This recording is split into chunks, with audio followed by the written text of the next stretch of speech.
Кайырлы күн баршаңызға. Менің каналыма қош келдіңіздер.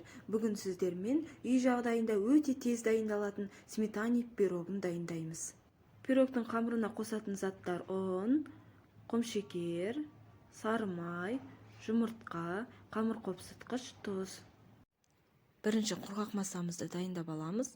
Онға құмшекер, қамыр қопсытқыш, тұз салып араластырып аламыз.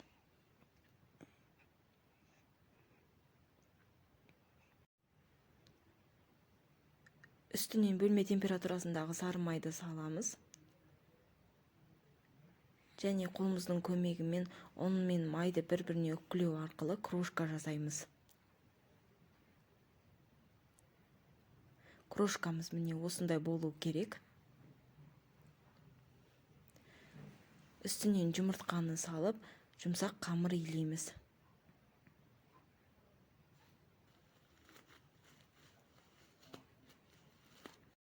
Достар, менің қазақ тілді каналымды қолдап, лүпіл басып, пікір қалдырып, маған тіркелуді ұмытпаңыздар. Алдағы уақытта үй жағдайында өте тез дайындалатын рецепттер шығып отырады.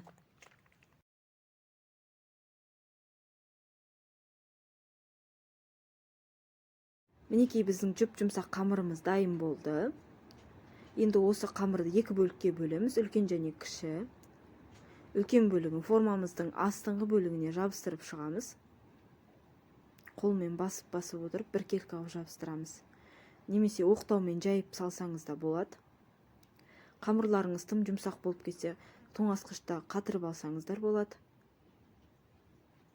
Енді кіші бөлігін бөліп шетіне жабыстырып шығамыз.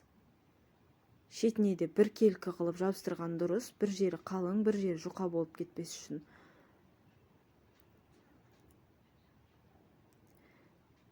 Қамырыңыз артылып жатса, астыңғы бөлігіне жабыстырып жіберуге болады. Міне видеода көрсетілгенде менде кішкене артылып қалды. Осыны астыңғы бөліктеріне, жұқа жерлеріне жабыстырып жібереміз.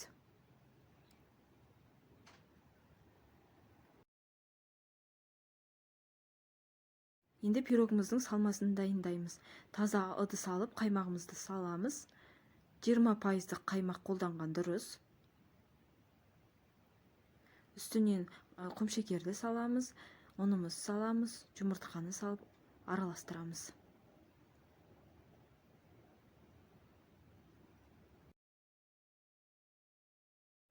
Мінекей осындай болып араласу қажет. Енді дайын тұрған қамырымыздың үстінен салмамызды құямыз. Және пешімізді алдын ала қыздырып қоямыз.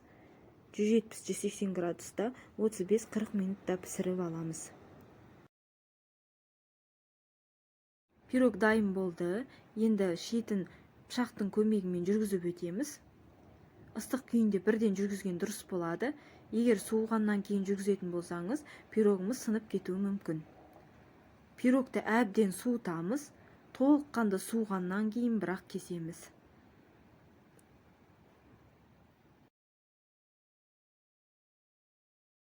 Пирогымыз суып дайын болды. Тоңазытқышта 2 сағаттай ұстадым. Әдемілігі үшін бетіне қан тұндағын сеуіп шығамыз. Өте жұмсақ, дәмді болып шығады. Сіздер де жасап көріңіздер.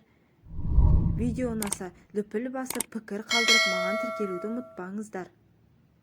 Видеоны соңына дейін тамашалап, менімен бірге болғандарыңызға рахмет.